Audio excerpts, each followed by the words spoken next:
क्या आपने कभी ये सोचा है कि अगर अंग्रेजों ने भारत पर शासन नहीं किया होता तो आज हमारा भारत देश कैसा होता। Welcome back to the channel यूरन। I hope you guys absolutely fine. क्या आप जानते हैं कि भारत पर सिर्फ अंग्रेजों ने नहीं बल्कि मुगलों ने भी राज किया था। और अंग्रेजों ने 200 वर्षों तक राज किया, लेकिन मुगलों ने हमारे देश पर 400 वर्षों तक राज किया। तो फिर कुछ लोग सोचेंगे कि हम सिर्फ अंग्रेजों की ही बातें क्यों करते हैं। ऐसा इसलिए क्योंकि मुगलों ने 400 सालों में भारत को इतना नहीं लूटा जितना अंग्रेजों ने 200 सालों में लूट लिया। सिर्फ यही नहीं, अंग्रेजों ने भारत पर इस हद तक अत्याचार किया जिसे भुला पाना नामुमकिन है। स्वतंत्रता का मीठा स्वाद चखने के लिए लोगों ने बहुत खून पसीना बहाया। शुरुआत में अंग्रेजों का भारत में आने का मकसद सिर्फ व्यापार करने का था, लेकिन जब उन्होंने देखा कि भारत तो सोने की चिड़िया है, तब उनके मन बदल गए और वो भारत पर शासन करने की सोचने लगे। अब उनकी किस्मत तो देखो, अपने इस मकसद में अंग्रेज सफल भी हो गए। अंग्रेजों ने भारत पर करीब 300 साल तक राज किया। आपको क्या लगता है कि भारत को सोने की चिड़िया क्या ऐसे ही कहा जाता था? भारत में सोने, चांदी, हीरे और खजाने भरे पड़े हुए थे, और यहाँ तक कि दुनिया का सबसे महंगा कोहिनूर हीरा भी भारत में ही था। अंग्रेजों के आने से पहले भारत के पास जितना धन था उतना किसी और देश के पास नहीं था, लेकिन जब अंग्रेज भारत पर शासन करते थे तब वो हर साल लगभग 4 मिलियन पाउंड की दौलत लेकर जाते थे। अंग्रेजों ने भारत पर शासन करने के लिए सबसे पहले छोटे छोटे राज्यों को अपने अधीन करना शुरू कर दिया, और जब छोटे राज्य उनके कब्जे में आ गए तब उन्हीं छोटे राज्यों की मदद से बड़े राज्यों को भी अपने कब्जे में कर लिया।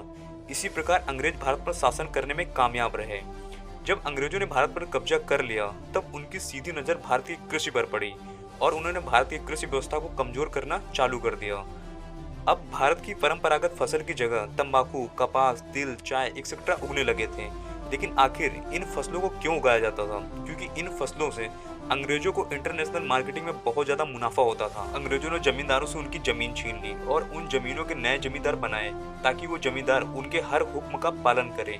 लगान की दर में बढ़ोतरी कर दी गई, जिससे पहले से डूबे हुए किसानों की हालत और भी ज्यादा खराब हो गई।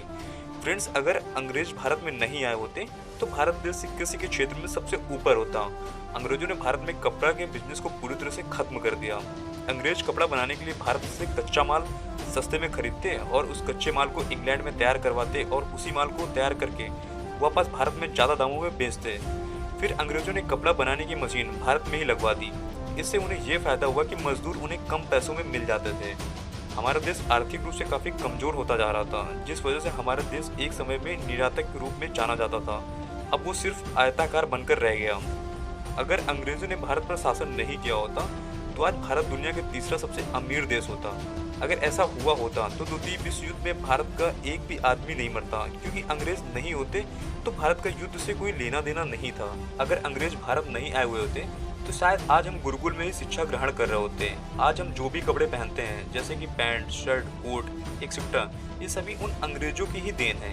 अंत में जब अंग्रेज जाने लगे तब उन्होंने भारत को 2 भागों में बांट दिया, जिससे भारत की भौगोलिक स्थिति खराब हो गई। 1947 में जो इतिहास रचा गया था वो सभी बातें किताबों में दर्ज हैं। लेकिन ऐसा कहते हैं कि हर शासन में कुछ बुराइयां होती हैं तो कुछ अच्छाइयां भी होती हैं।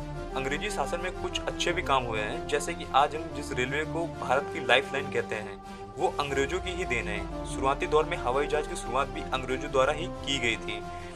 अब हम ऐसा भी बोल सकते हैं कि अगर इन दोनों चीज़ों की शुरुआत अंग्रेजों ने नहीं की होती तो हम इस क्षेत्र में इतने आगे नहीं पहुंच पाते।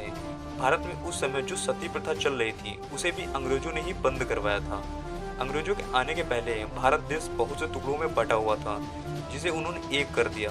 अगर अंग्रेज नहीं आए हुए होते तो शायद हिंदुस्तान बहुत से टुकड़ों में बटा हुआ होता। हमारे देश में संसदीय चुनाव सबसे पहले अंग्रेजों ने ही करवाए थे। अगर भारत में अंग्रेज नहीं आते तो दूसरे विश्व युद्ध में भारत का एक भी आदमी नहीं मारा जाता, क्योंकि भारत देश हमेशा से ही शांतिपूर्ण देश रहा है। अगर अंग्रेज सरकार नहीं होती तो दूसरे विश्व युद्ध के साथ हमारा कोई लेना देना नहीं था। लेकिन अंग्रेज सरकार के आदेश की वजह से हमारे करीब 20 लाख लोगों को मजबूरन लड़ना पड़ा, जिससे लाखों युवा कभी वापस नहीं लौटे। साल 1860 से पहले भारत में राजाशाही थी, लेकिन अंग्रेजों ने भारत में संसदीय चुनाव पेश किए, और ऐसा पहली बार हुआ जब लोग वोट कर सकते थे। अंग्रेजों के समय भारत में एक प्रथा चलती थी जिसे सती प्रथा के नाम से जाना जाता था। इस प्रथा के अनुसार अगर किसी पत्नी के पति की मृत्यु हो जाती थी तो पत्नी को भी अपने पति के साथ जिंदा जलना होता था। अंग्रेजों के सपोर्ट के कारण यह प्रथा भी खत्म हो गई। अब हम ये भी कह सकते हैं कि अगर उस समय अंग्रेजों ने भारत पर शासन नहीं किया होता तो न जाने आज भारत में ऐसी कितनी प्रथाएं होती। अगर हम 18वीं सदी के पहले की बात करें तो भारतीय लोगों की ज़रूरत बहुत कम थी। दुनिया का 25% माल भारत अकेला एक्सपोर्ट करता था। इन दोनों भारत के व्यापारियों की लेन देन ज़्यादातर यूरोपियन के साथ हुआ करती थी।